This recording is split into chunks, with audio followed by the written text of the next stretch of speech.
তো বন্ধুরা আজকে দেখো, সবসময় তোমাদের সঙ্গে একটু ভালো কিছু শেয়ার করার চেষ্টা করি। হ্যাঁ, তো হয়ে কোনো সময় ওঠে, কোনো সময় ওঠে না। তো আমার সাথে সবসময় যে ভালো কিছু হয় তা তো নয়। এই যে দেখো, এই সামনে যে ভদ্র মহিলা, এই মহিলা আর শাশুড়ি দুজনে মিলে পাল্লা দিয়ে আমার পিছনে পড়ে রয়েছে। একজন সামলাতে পারি না, আবার দুজন। তো শাশুড়ির সাথে এনার খুব ভাব আছে, আর ইনি সম্পর্কে বলতেও আমার একটু দ্বিধাবোধ হয়।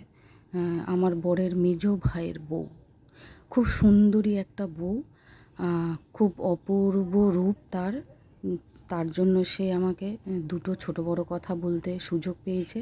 আর আজকে আমার সাথে এরকম করে তার একটাই কারণ, শাশুড়ি যে আশা থেকে আমার পিছনে পড়ে রয়েছে সেই সুযোগটা আজকেও নিয়ে নিয়েছে। যে শাশুড়ি দীর্ঘদিন বলতে বলতে পাওয়ার পেয়ে গেছে, আমার বর কোনো দিন প্রতিবাদ করেনি।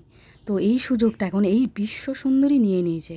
আমাকে বলেছে কুৎসিত, তারপরে আমি নাকি মা কালী, আমার গায়ের রং কালো বলে আমি মা কালী আরও খুব বিশ্ব সুন্দরী। তো বিশ্ব সুন্দরীর একটা ছবি আমি তোমাদের স্পেশাল একটা দিনের দেখাবো আমি তোমাদের। তো আমার ছেলেকে আমি শাসন করছিলাম, তো সেটা ওর নাকি ওকে বলা হয়েছে। তার ছেলেকে আমি শাসন করতেই পারি, আমার ছেলেকে, তাহলে ওকে কেন বলা হবে? আসলে কি বলো তো বন্ধুরা, ওর রুচিবোধ তো ওই রকম। কাউকে ঠেস মেরে কথা বলাটা ওর সাজে, কিন্তু আমার সাজে না। যতটা আমি চেপে চলতে পারি ততটাই চলি। নইলে দেখো, আজকে আমি কেন নিজেকে এত গুটিয়ে নেবো? আমি পাড়া প্রতিবেশী সবার সাথে কথা বলতাম, জানো তো। আস্তে আস্তে না আমি সব ছেড়ে দিয়েছি, সব ছেড়ে দিয়ে আমি আজকে ঘরে এক কোণে পড়ে রয়েছি। ওদের ভাষাতে আমি হচ্ছে আমাকে এক ঘরে করে রেখেছে, এটা ওদের ভাষায়। কিন্তু আমি সব দেখে শুনে আজকে আমি নিজে সাইড হয়ে গেছি যে না, এদের সাথে আমার আর চলবে না। তো সব বুঝে শুনে চলার পর আমি আজকে একা আমার মতন আছি, আমার নিজের ঘরে খাই দাই। আমার স্বামী আমার যতটুকুনি এনে দেয় আমি ততটুকুনি নিয়েই খুশি আছি। কিন্তু জানো তো, আমাদের ঘরে কোনো রকমে কোনো পার্সোনালি কোনো অশান্তি নেই। কিন্তু এই যে এক ভদ্রমহিলা আমার সামনে থাকে, আর একজন ভদ্রমহিলা যে আমার সম্পর্কে শাশুড়ি, তার নামটা না বললেই নয়, উঠে পড়ে দুজনে মিলে আমার সঙ্গে দিন রাত ঝগড়া করে, দিন রাত উল্টোপাল্টা টোন টিটকারির তো এরা পুরো মাস্টার। কিভাবে কাকে ছোট করতে হবে প্রত্যেকটা মুহূর্তে, এদের থেকে ভালো কেউ আর জানে না। তো আমি আর পেরে উঠছি না। মাঝে মধ্যে ভাবি এখন যে কিছু আমার সঙ্গে যে ভালো বা মন্দ যেটুকুনি হয় আমি একটু তোমাদের সাথে শেয়ার করি। তাতে কি বলো তো, আমি তো কাউকে অন্য কাউকে শেয়ার সেরকম একটা করতে পারি না। তার জন্য তোমাদেরকে একটুখানি শেয়ার করে আমি একটু হালকা হই। এসবে এই দিন তো থাকবে না, এই দিন চলে যাবে, কিন্তু এগুলো স্মৃতি হয়ে থেকে যাবে যে এরা আমার সাথে কতটা ভালো ব্যবহার করেছিল। আমি আরেকটা কারণে বিশেষ করে করছি, আর ঋষভের বাবা তো সেরকম একটা কিছু বলে না। আর এই যে আমার সামনাসামনি যে ভদ্রমহিলা, আমার শাশুড়ি একজনের সাথে কথা বলছে, তো জানি আমি কার সাথে কথা বলছে। বলছে যে আমার আর ভালো লাগছে না। এদিকে হরদম আমার পিছনে সেই পড়ে রয়েছে, অথচ বলছে ভালো লাগছে না।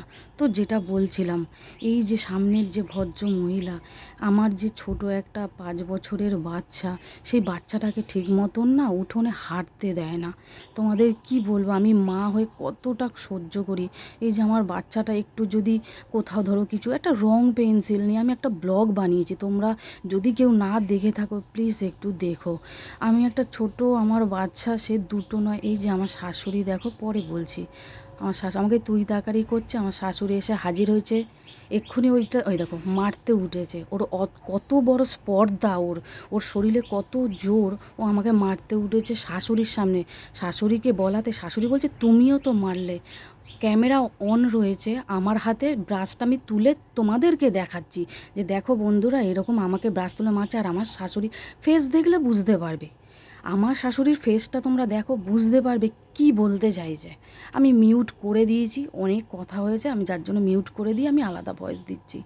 এই যে এই ভদ্রমহিলা আমাকে বলছে কুচ্ছি, তো কত সুন্দর দেখেছো, গায়ের চামড়াটাই শুধু পরিষ্কার। বলে না, মুখের ভাষা অনেক সময় না খারাপ হয়ে যেতে বাধ্য হয়। ধলা চামড়া, ধলা চামড়া মানে খুব নাকি সুন্দর হয়। এদিকে ফেস কাটিংটা একটু দেখো।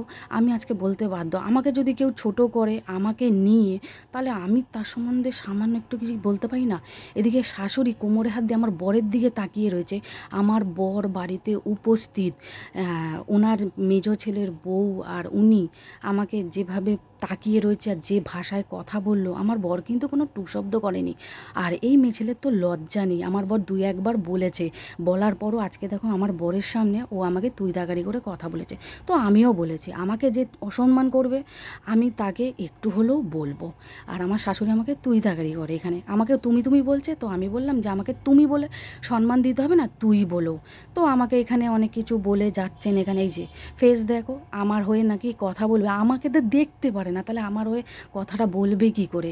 আমাকে তো সহ্যই করতে পারে না, অথচ আমাকে দেখে এনেছে, আর ও হচ্ছে উঠে এসেছে, আর আমি দেখে শুনে আমাকে এই যেই নিয়ে এনেছে। আর আমার বর সেই জন্য আমাকে এনেছে। যদি আমার বরের পছন্দ মতন হতো তো আমার বর আমাকে আনতে পারতো না, কেন ওনার মা যেমন। তাও দেখে শুনে উনিই আমাকে এনে এত দুর্ব্যবহার দিনের পর দিন করছে, ধারণা করা যাবে না। মানে উঠতে বসতে আমাকে যে জ্বালা যন্ত্রণা দিচ্ছে, আমি শুধু ভগবানকে বলি আর ভগবানের কাছে প্রার্থনা করি এই জ্বালা যন্ত্রণাগুলো যে আমাকে যারা দিচ্ছে তারাও যেন সেম অন্য কারোর কাছ থেকে পায়। আর এটা আমি বিশ্বাস করি যে ভগবান সব রকমভাবেই সবাইকে পরীক্ষা করে। এই যে আমার সঙ্গে এমন করছে, আমি তো পারছি না, কিন্তু আমার হয়ে কেউ করবেই করবে। তো এখানে এই বিশ্বসুন্দরী আমার বউ ভাতের দিন আমার পাশে বসে আছে। তো দেখো বিশ্বসুন্দরীর ছিরি কি, আমি আজকে বলতে বাধ্য হলাম, তোমরা কিছু মনে করো না বন্ধুরা, আমার গায়ে প্রচুর জ্বালা আছে। এরা যেভাবে আমাকে অপমান করেছে দিনের পর দিন, তো সেইটুকুনি আমি একটু বললাম। তো এই বিশ্বসুন্দরী আমার পাশে বসে আছে, নাকি আমাকে আবার বলছে কুৎসিত, আমার গায়ের রঙটা কালো কিন্তু আমাকে বলছে কুৎসিত। তো আমাকে একটু সুন্দর মেকআপ দিয়েছে বলে আমাকে সুন্দর লাগছে। ও দেখো মেকআপ ছাড়াই বসে রয়েছে, কত সুন্দর লাগছে, একেবারে সুন্দরী আমার পাশে বসে আছে, আমার খুব লজ্জা করছে।